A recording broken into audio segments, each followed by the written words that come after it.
E o nosso programa Em Foco está de volta para você na Rede Premium TV. Estamos aqui todos os dias ao meio-dia com reprise às 10 da noite para você na nossa programação.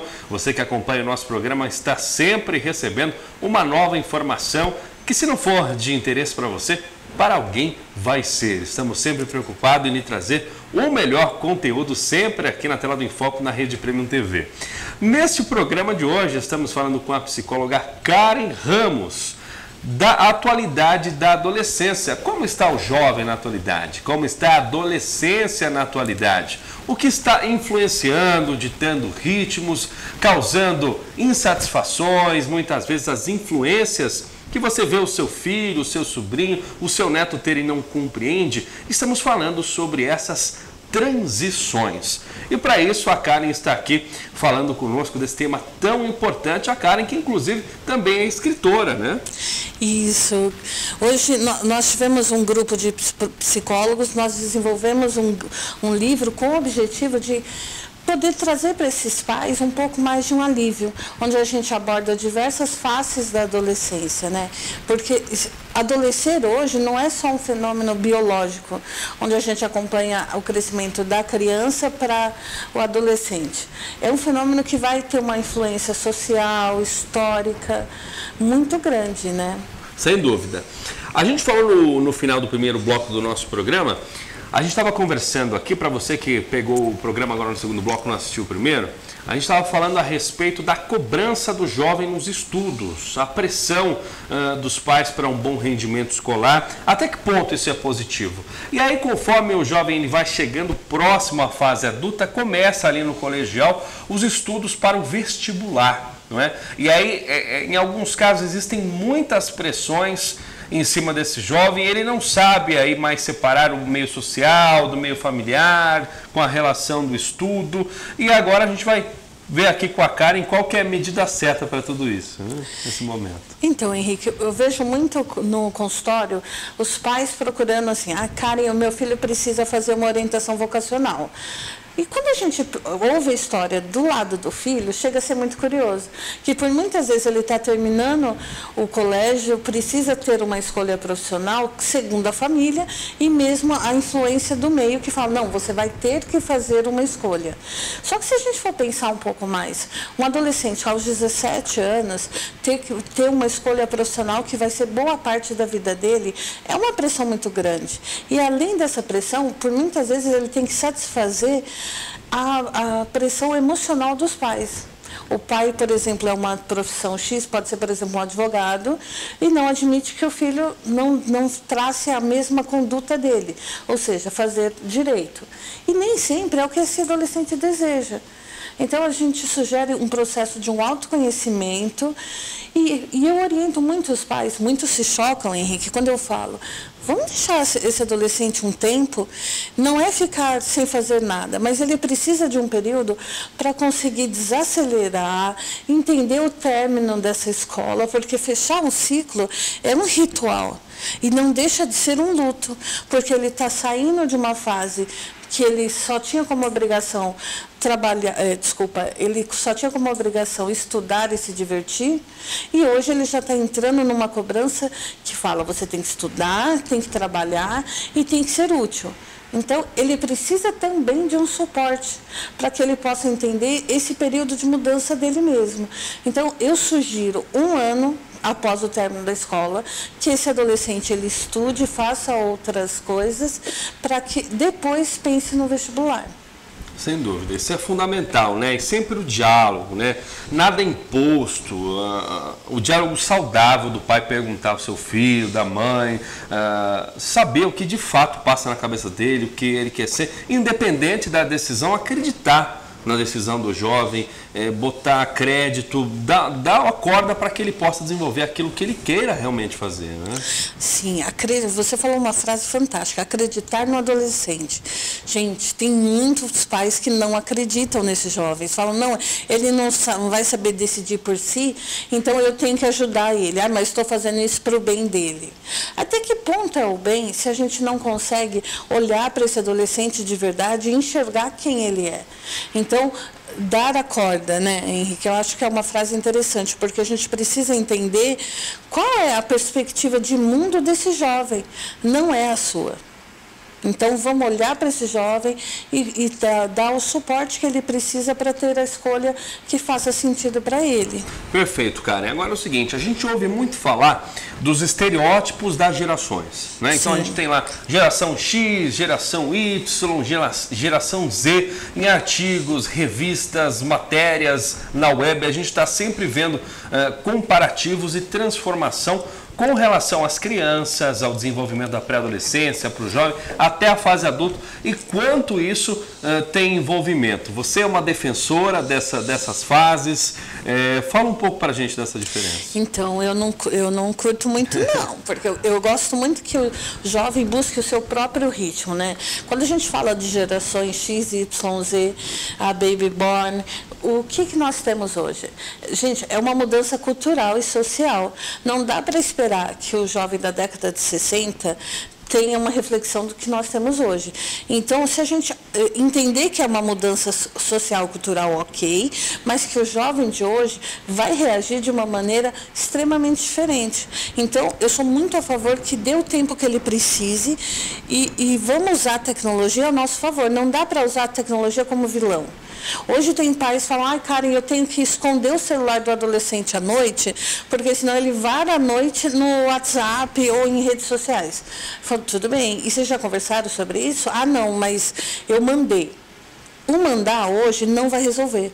Então, vamos buscar o equilíbrio dos 45%, nem o 8%, nem o 80%. Porque quando você negocia com esse jovem e mostra que ficar a noite toda numa rede social não vai resolver e vai dar prejuízo para ele, você começa a estabelecer limites e respeitando também quem ele é.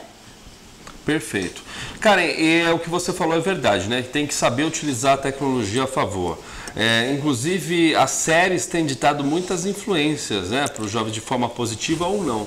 Muita. E eu gosto muito de séries.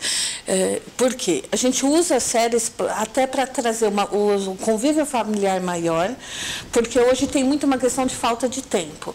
Então, muitos têm falta de tempo para estar com a família, mas eles perdem um tempo na TV.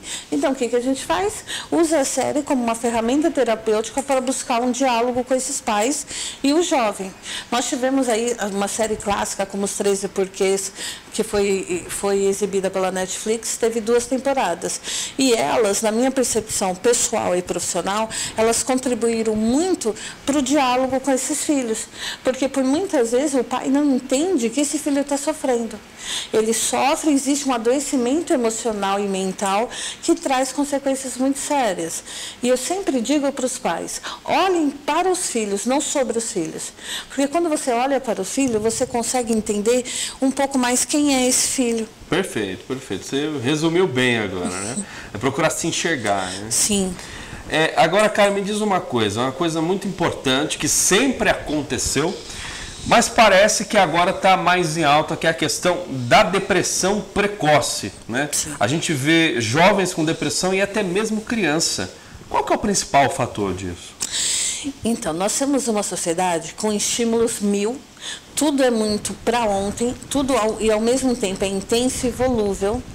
E não hoje a gente olha para uma criança e fala, nossa, essa criança não tem preocupação nenhuma, porque ela vai estar se sentindo deprimida. Mas às vezes ela pode ter tudo e ela não tem o afeto, não tem a relação pessoal entre a família, que é o primeiro grupo de apoio, que estabeleça aí um cuidado. Porque a depressão tem uma questão genética, tem uma questão que precisa de um suporte, porque a gente vai também esbarrar, Henrique, numa questão de um preconceito que ainda existe. Um pai falar, nossa, meu filho foi ao psiquiatra, ou nossa, meu filho foi a um psicólogo, ainda é tabu na nossa sociedade. Então, com isso, existe uma dificuldade de identificar. Então, assim, está percebendo que seu filho está um pouco alterado, que você vê que o padrão de comportamento dele está diferente, começa a olhar com carinho. Que, quem sabe, precisa de uma ajuda de um profissional para avaliar se ele precisa de um tipo de tratamento. Mas para a gente saber se o filho está diferente, a gente precisa fazer parte da vida desse filho. Sem dúvida, é o diálogo importantíssimo, né? Inclusive, a gente tem todo ano Setembro Amarelo, que é o mês de prevenção ao suicídio, né? E nunca foi tão crescente essa questão do suicídio presente entre os jovens, lamentavelmente, né? A gente vê isso, e até mesmo antes do suicídio, jovens que se cortam, né? Que se mutilam. Isso, o cutting, a automutilação nos adolescentes tem sido muito frequente. E um dado que nos alarma, que antigamente você tinha por volta dos 13 anos para cima, o adolescente iniciando um processo de corte. Hoje você tem crianças que aos 9 anos já estão iniciando a se cortar. E o cuidado que a gente sempre pede, se cortar é um sinal de ajuda, não é frescura, não é, ela não tem o que fazer. Essa criança, esse indivíduo está sofrendo tanto que para ele aquela dor vai fazer liberar da outra dor que ele não está dando conta. Então, é importante ter esse cuidado. O Setembro Amarelo é uma data, é um mês que comemora a prevenção, né? E hoje, a gente brinca muito quem trabalha com adolescente. O Setembro Amarelo é de janeiro a dezembro, porque é importante que continue-se campanhas cuidando da saúde mental do adolescente. O adolescente hoje precisa, sim, desse suporte.